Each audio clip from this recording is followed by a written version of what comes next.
বাবাই আজি উচিত শিক্ষা পাব সেইটো কথা মই কিহৰ কাৰণে কৈছো সম্পূৰ্ণ ভিডিঅটো চালে আপোনালোকে জানিবলৈ পাব কিন্তু তাৰ আগতে যিসকলে বৃষ্টি ধাৰাবাহিকখন চাই ভাল পায় আৰু তেওঁলোকে যদি এতিয়ালৈকে এই চেনেলটো সাবস্ক্ৰাইব কৰি লোৱা নাই তেতিয়াহ'লে চেনেলটো সাবস্ক্ৰাইব কৰি লওক কিয়নো প্ৰতিদিনে চিৰিয়েলবোৰৰ আপডেটে এই চেনেলটোত আহি থাকে জিউক আজি হস্পিটেলত দৌৰা-দৌৰিকৈ ভৰ্তি কৰিব আৰু ভৰ্তি কৰাৰ পিছত আৰু জিউ সোনকালে সুস্থ হৈ যাব যিহেতু এতিয়া আগৰ পৰাই জিউৰ এটা বেমাৰ আছে আৰু যাৰ ফলত এতিয়া সেইটো বেমাৰে হয়তো হ'ব আৰু তাৰ কাৰণে এতিয়া জিউ সুস্থ হৈ যাব আৰু ঘৰলৈ জিউক সোনকালে লৈ আহিব হস্পিটেলৰ পৰা আৰু জিউৰ তেনেকুৱা হোৱাৰ কাৰণে ঘৰৰ পৰা লৰালৰিকৈ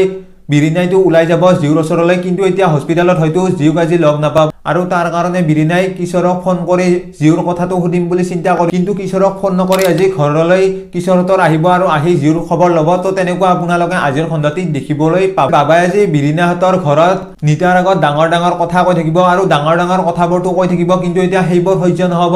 বিৰিনাৰ খুৰাকক আৰু যাৰ ফলত বিৰিনাৰ খুৰাকে ডাঙৰ ডাঙৰ বাবাই কথাবোৰ কৈ থকাৰ কাৰণে আৰু বাবাৰ কথাবোৰত বিৰিনাৰ খুৰাকৰ খং উঠি বাবাক আজি চৰ মাৰি দিয়া আপোনালোকে দেখিবলৈ পাব বাবাই বাৰু চৰটো খাই বিৰিনাহঁতৰ ঘৰৰ পৰা ওলাই যাব নে এতিয়া প্ৰতি উত্তৰ দিব আজি বিৰিনাৰ খুৰাকক তো সেইটো আপোনালোকে আজিৰ খণ্ডটি দেখিবলৈ পাব তো আপোনালোকৰ কোনে কোনে এই ধাৰাবাহিকখনৰ আজিৰ হ'বলগীয়া খণ্ডটি চাবলৈ নিৰপেক্ষাৰে বাট চাই আছে তেওঁলোকে কমেণ্ট এটা কৰি জনোৱাৰ লগতে ভিডিঅ'টো যদি এতিয়ালৈকে লাইক কৰা নাই লাইক এটা কৰি দিব তো আজিৰ ভিডিঅ'টো এইখিনিয়ে ধন্যবাদ।